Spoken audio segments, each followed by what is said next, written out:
Good evening, ladies and gentlemen, and welcome to season 2 of the Stephanie Stevens Show. This season's going to be amazing. We have decided to get real and raw. You're going to get real stories from real people in our community. And tonight, we are focusing on the Miss Continental pageantry system, which includes Miss Continental, Miss Continental Elite, Miss Continental Plus, and Mr. Continental. And tonight I invited the reigning Miss Continental Elite onto the show to tell her story, her journey, how she got there, what it took to get there, and what it's going to take in this pandemic to actually get work and stay there. So I just want to say welcome to my show, Miss Continental Elite, Miss Yosmein Campbell Burke Starr. Burge. Did I say it right?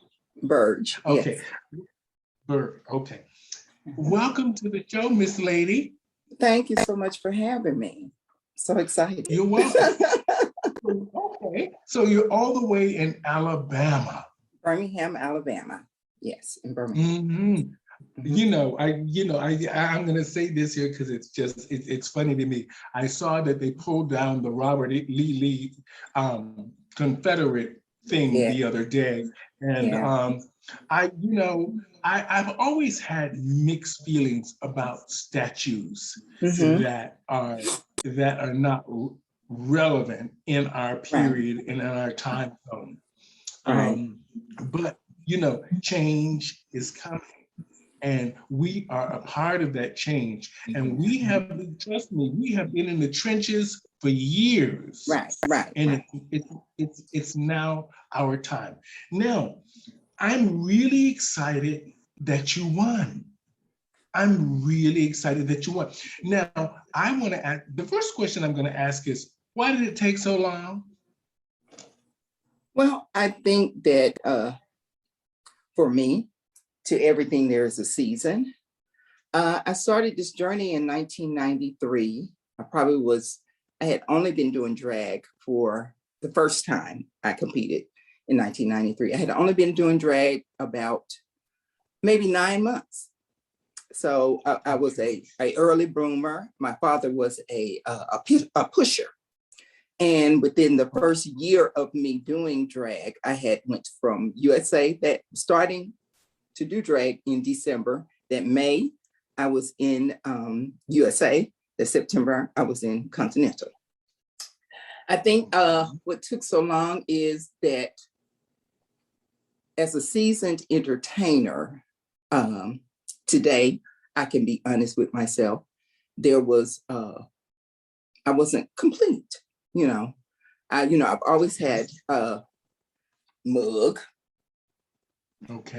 I've always had clothes, but there was that talent that was missing, and I just think like I said, to everything, there is a season. I don't think that I could truly appreciate the title if I had won it back then, like I can today. So, I just have to say to everything, there's a season. I wouldn't trade this moment for anything in the world, because this was something I've always wanted, was to be a part of the Continental system. Unfortunately, I did not ever reign as Miss Continental, but at the end of the day, Continental is Continental, and I have rather been Miss Elite Continental than not to ever had the experience of holding that title. So I'm grateful. Wonderful. Well, I'm glad to be sitting here talking to Miss Continental Elite, Miss Yosmein. I'll just say Starr, because that's fine. Absolutely. Oh, okay. And I'm just really awestruck. I'm gonna be honest. I'm awestruck of you. I've watched you for so many years. Yeah. Now, we want to put this because we need to do these type things at the beginning of the show. What are your pronouns? Her, she. Okay. Now, hers. Okay. Now the Continental system has been around a long time. Now, some good, some bad. Yeah. Now, what was the most difficult part for you when you looked at the Continental system? You thought, I want to be a part of this, but there's something that I don't like, or I think that I need to understand a little bit better. I guess if I had to say anything as far as that is that I have noticed that, everything they require of us is in black and white. It's right there in your face. But there has been discussions on Facebook the last couple of days, and I'm sure people know about it, about the pay. There's nothing in black and white about the pay. And I just think it's unfair and it's unfortunate, that it's that way. Mm-hmm. Because at the end of the day, I think that when you're applying for a position, we should know what that position pays. Yeah. So, now we do know what you're going to get as far as your pay during your reign, as far as going to preliminaries, but as far as the prize package is concerned, there's nothing in black and white. That's right. Continental used to be more clear with that. Yeah. But maybe they don't want to talk about, this pandemic has affected everyone. And things are rough. And then I think even with you saying that makes it even more important for the girls to know what they're going to get, because at the end of the day, we've all sacrificed to do this, just like, the system has sacrificed to put it on. So, everybody has sacrificed in this pandemic. So, but we do it because we love it. Well, you're right. Because you're right. We love the system. Yeah. But the pay should be very clear, just like the scores are supposed to be very clear. Very much so. Yes, okay. Absolutely. Now, I know that. Have you always lived in Birmingham? Born and raised right here. Okay. I've never lived anywhere else. This is my home. And I'm often asked why I stayed here, but I'm a small town girl. I love the small town living. I can't stand the traffic. When I go over to Atlanta, and oh my God, just I'm already always stressed for time anyway. So I definitely don't need traffic involved, So yeah, but this is home for me. And I enjoy the big cities. I love to go there and visit. Then I can come home to my small hometown and spend time with my family and my friends and sit on my front porch and all that kind of stuff. Just a country girl. Now, I know, since you're from Birmingham, did you know Lady Chablis?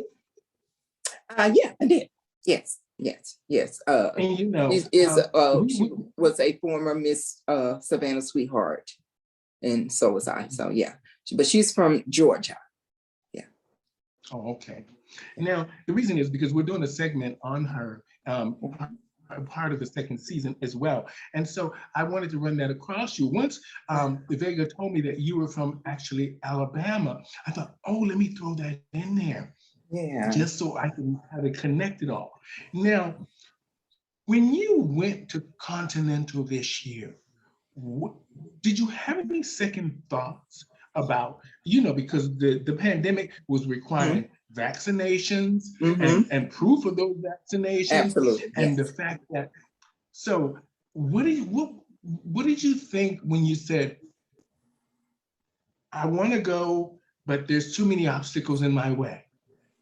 Well, the greatest obstacle that would have been in my way was actually over. During last year, I lost both of my parents, one in April and then the other in August. So, like I said in the beginning, God does things and He does it decent and in order. And for everything, there's a reason and a season. And so there really wasn't any obstacle as far as or anything like that as far as me going and being afraid of COVID, simply because I was vaccinated. All the people that were vaccinated, Continental was being very responsible in thinking about the health of others, as well as, you know, the staff and the, you know, so I didn't have any really fear about it. All I knew that as a person, as each individual in this pandemic, we have to do what is right, and not only think about ourselves, we have to think about others. And as long as that was being done, I was fine. Yeah. Okay. Now, something that I found rather interesting. I watched you through the pandemic, and I watched when you were performing, you were so cool, calm, and collected. And everything you presented, it's, you know, they always say preparation is key. And when I watched you in the competition, you went there to win. Yeah, I did. And that was an amazing thing. Thank you so much. Like I said, did you feel like you were going to win? I felt like this year was, it was either now or never for me. And that was the attitude I took. And so whether win, lose, or draw, I wanted to leave content, because that wasn't going to be it for me, period. Blank. I'm 50 years old. It's very expensive. At 50, it's very stressful, you know, but I try to stay cool with it. And you know what I'm saying? Yeah. So I just wanted whatever happened for me to leave a mark. And, you know, it's always best to bow out gracefully and at your best, because that's the last thing people remember. Yeah, on the high. So that was my attitude as far as my preparation was concerned. I just made sure that I was I dotted my I's and crossed my T's. I thought about everything from the dressing room situations, and anybody knows who, if they competed in Continental, you know, the dressing room is really not that good of a situation. Right. Yeah. So I thought about lighting, I thought about mirror, I thought about cords, every little thing I thought about. And even after the win, the next few days, I knew I was going to win on Friday. You see how I kept claiming that too. I kept saying when I win instead of if I win. That's the way you do it. You have to put yourself in that mindset. Yeah. I spoke it into existence. I believed it. You know, I put it out into the universe. You know, and so I even thought about, you know, I have to be prepared to perform these days and do these walks, and people don't want to see the same thing they saw on Friday. So yeah, and so people are like, well, what did you do? Well, I had a truck, you know, they brought my things and I flew, you know. So yeah, I you know, preparation, like you say, is the key, you know. So that's what I did. Now, I know this, nobody ever asked this, but I want to ask this, because when you talked about the money earlier, about the prize packages and all of that, what is your real relationship with the producers? What is your real relationship with Jim Flint? I know he's put on a great show and all that, but sometimes this is just show. And you know, Continental is business, and you can see it's business. Absolutely. My relationship with him, you know, I've known him for years, but I don't know him on as far as on a personal level. It was just always me, you know, coming to compete, and then I would leave Chicago and I wouldn't see you to the next year, or if we cross somewhere at a preliminary. So our relationship is young. I'm excited about it. you know, I want to learn him as a person, and hopefully he feels the same about me. So the relationship is very young and it's undeveloped, but I'm very hopeful about it. Yeah. Okay. Now I want to ask you about something else that is very concerning to me as just sitting out and watching Continental. I have watched the numbers in Continental deplete a lot over the years, the last few years. Yeah. And this year, I noticed it in a big way. What do you think the problem is? I mean, I know the pandemic was part of the problem. That's part of, but the numbers. Go ahead. I'm sorry. It's not just diminishing in Continental, it's in pageantry, period. I started in the 90s when Black Universe had 30 girls, all these prelims, and it has diminished. I mean, I think every system has suffered because times are different, Stunning is not like it used to be. And we have to be honest, we survived off of it. Any girl who was successful, there was a pen behind them somewhere, So I think that plays a part in it. People outgrow things, and they give up, But I think the biggest part of it is it's just financial, in that, it's not as easy to craft and do all those type of things anymore, and drag suffered from it, because there's so many. There was a time that, like, girls like me, we didn't work. We just did pageants or whatever else they did, And but I've always been a girl. I've always worked. When I came out of high school, and I've never, been without a job, but that was rare for that time.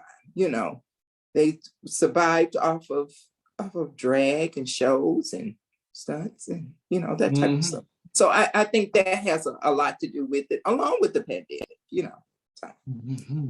Now, another thing that I want to ask you honestly about this, because I know that a lot of people are scared to ask this, but I'm not. I'm going to be just straight up. I have watched a lot of the shows. Facebook is always removing the girls with the copyright and all this kind of stuff, and we understand all that. But I have seen that there's still that sister solidarity with the old school girls. Now, with that being said, RuPaul's Drag Race. Now we know, me and you, we both know that's not drag, or that's not what we do. Yeah. Now, I'm gonna be honest, I auditioned for the show because they were pushing me. The producers were pushing me at first. And now once we got the offer from Netflix, they were like, no, we don't want you to go on there because, it might just abruptly end. So just leave it alone. So I said, okay. Now, I knew that I wouldn't get on the show because I very rarely show my performances because I'm a business person. Gotcha. So you won't see a lot of my performing all over YouTube and Instagram. You'll see me talking and doing stupid little things or makeup tutorials or these kind of crazy things, but you never really get to see Stephanie. You give me the microphone on the stage, you got a 2-hour show, nobody else. Now, what I want to talk about is, do you think, because I really do, RuPaul's trying to backtrack now, putting trans women on there, but she's putting trans women on there that don't nobody know. And nobody cares about, and nobody's following. Because I think in her mind, she thinks this is easy. Why is it that you think, what do you think is, do you think RuPaul is good and bad for what has happened in the world of drag? I think she is good and she's bad. The exposure that drag has now is partially because of the show, and I get that part. But like you say, it's really not drag shows. To me, it's almost like pageantry. and Mhm. I think that the bad part was because that she was getting a lot of complaints about not being more inclusive. And so therefore Mhm. now it's like, okay, well, I'll bring in the director, because it was always, they wanted to see the transformation, it wasn't, Mhm. people who lived their life as women every day for whatever reason. I guess they felt like that wasn't sellable, whatever the word is, marketable, whatever. But But when you think about it, we've been doing this a long time and we've yeah, been making money from it. So he should have yeah, known that he should have stuck with this routine yeah, and had a lot of the girls who have been in the trenches for years on that show, whether yeah, they were performing or panel judges or right, doing makeup or doing hair. right. I really think that he missed an opportunity to make Yeah, the show bigger than what it could have than what been. it was, right, and be more Mhm. inclusive in the community, But Yeah. at the end of the day, we know it's all about, you know. Hmm. Oh yeah. And We sometimes got we got to get our sometimes coins. we will sell our soul to the devil for $1, honey. So there you have, All right. Our next thing I want to talk about is I know you know Tanisha Cassadine and Erica Andrews. Yes. They both came to Toronto to help me get things started here. I Okay. ran into a lot of adversity because I want to say this first. When RuPaul, before he even did the show to Out TV, I'm the first host that he hired to do the shows in Ottawa. From the whole concept and everything, he never even thanked me or anything. That's okay. I'm okay now. Yeah, But yeah. I wanted to say that, when Erica Andrews and Tanisha came here to Toronto to help me get this pageant thing started, I was more focused on I didn't want the girls to be doing the illegal silicone injections and all this. Mhm. I just thought that because we have free healthcare in Canada, I thought that Yeah, there was a better route. away. So Yeah. having them here, even though I knew I could make money, I was really more about impacting the girls to do it the Girls, right way. the right way. Yeah, yeah, yeah. Now, I've watched a lot of the men on Botch help the girls try to get their faces back and their bodies back and Yeah, give them some sort of normacy. right. What is your thought about these kitchen doctors? Well, uh, I am a result of kitchen doctors, but that was a different day and age. Mhm. Times have evolved, and just like you say, we didn't have those avenues to get things done, so we had to do the black market way. We weren't fortunate enough to, do the other ways. And so Mhm. now it seems as if, and I must say that back then we were walking advertisement for Mhm. uh those silicone injection people. And so it seems like back then they took more time, especially when you were a pageant girl, because that was just like Mhm. that's the way you really got onto okay, and she did her and blah, blah, blah. So that just the avenues, it would spread. Mhm. And so now it seems as if it, like I said in the beginning, it's all about the dollar. They don't care Mhm. about their reputation. They don't care about the health of others. Uh, Mhm. and they did, it's just all about the money, and they don't care about people, and they don't, and then there are some who know that they are not good at what they do, Mhm. but and that they have harmed people or killed people, and they continue to do it because they've gotten away with it. Mhm. And Now, for myself, I can see how you could rest at night knowing that you're responsible for a person, even though, we know the risk. We do, mhm. We know. and we have to take accountability for our actions. But at the end of the day, how can you know you did this and then you go and you do it again? I just couldn't take that chance. If I did it one time and something went wrong, I couldn't do it again. So I just feel like they don't care. And it's up to us to put them out of business.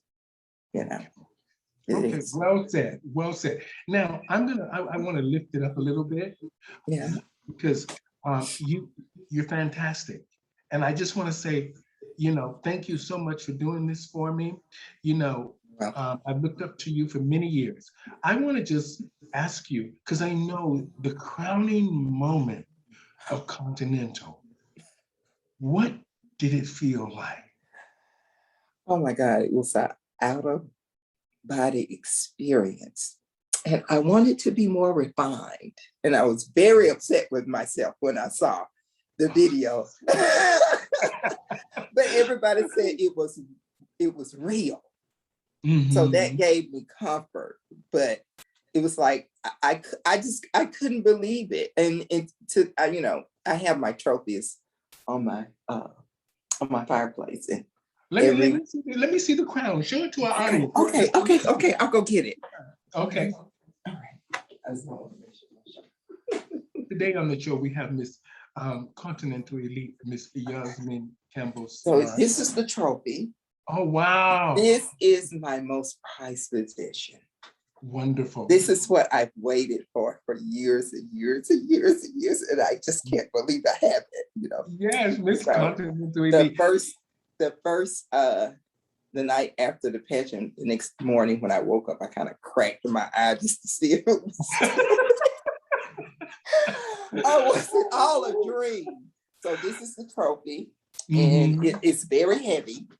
And I don't know if a lot of people know, but it is actually designed by the same people that do the Oscars. Oh, so it's very, very heavy. And when it's heavy, it means something. It means something when it's heavy. This is like your stamp of approval. Yeah. That's your Oscar. It is. That's what it is. And I for me, I just want to take this opportunity. If there's any girl out there who is elite and afraid to embrace your age, don't miss out the opportunity to know what it feels like to be Continental because of your pride. We live in a different age. Right. It is a blessing to be older. In order to get old, you must do what? Live. That's right. And I'd rather live and be an old grave than young in a new grave. No, thank you. No, thank you. I know. So I'm just, I just want girls, and it's been really challenging for me.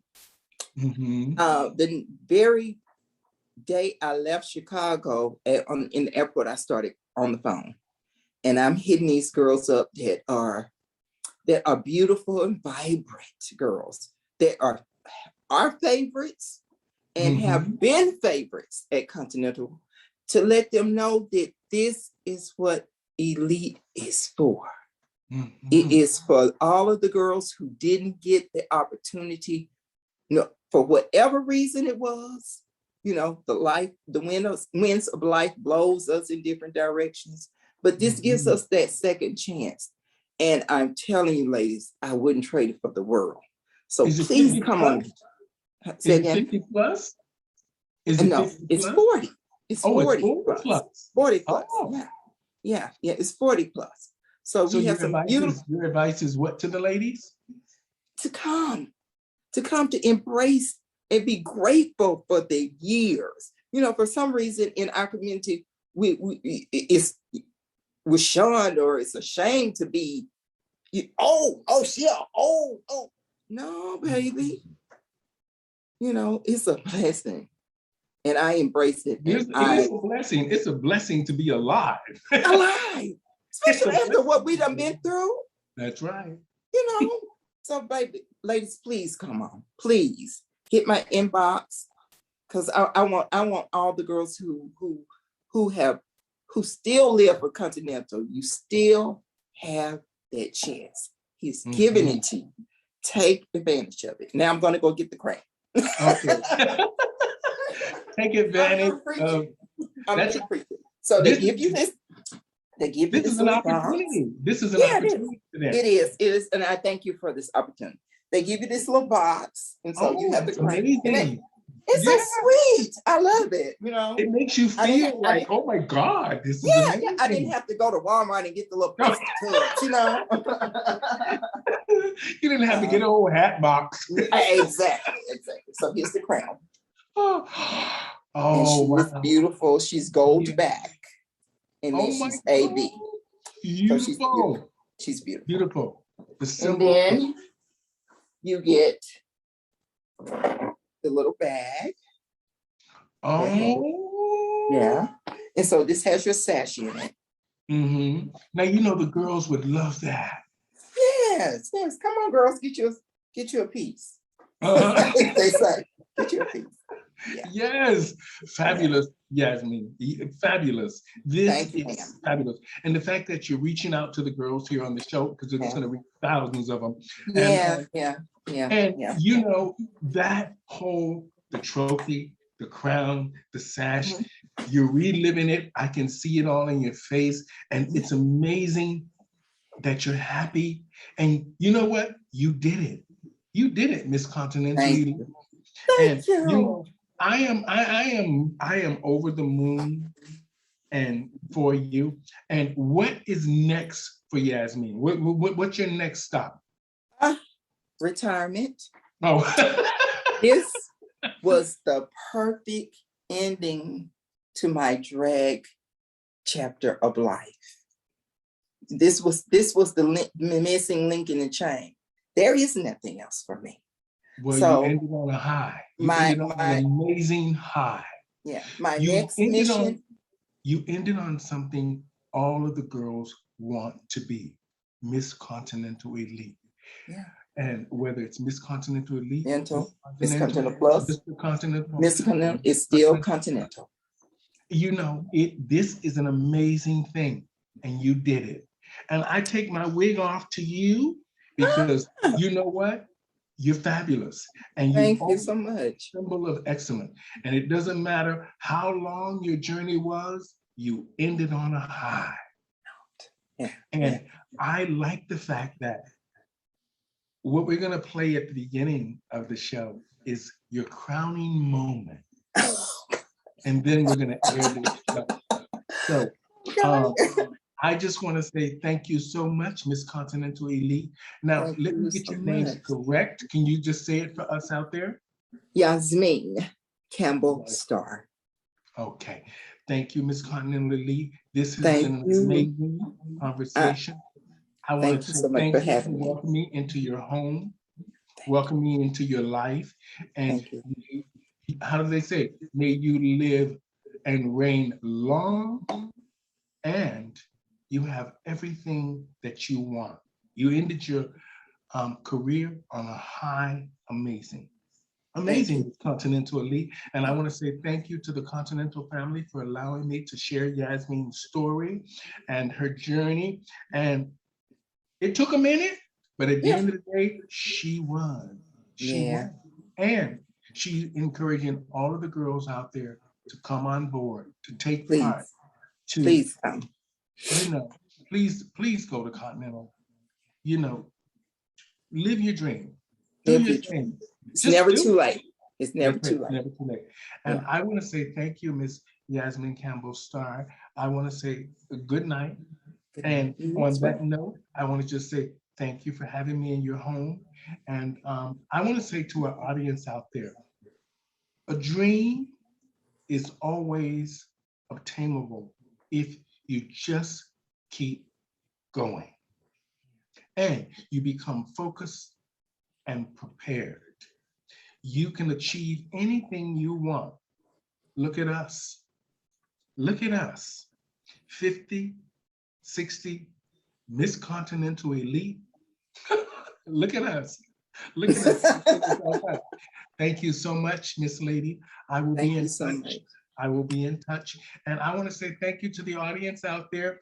Reach out to Yosmein about Miss Continental Elite. It's never too late. And I want to say thank you to Jim Plant and the Continental family. Thank you all. Thank you to the reigning Mr. Continental, Travis Stencil. He'll be coming up. He'll be doing an interview here with me very shortly. So thank you guys so much for allowing me to present your story.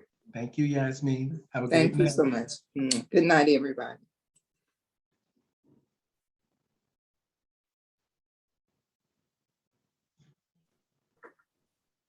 I think it's, oh, it's still recording. Hold on. Okay.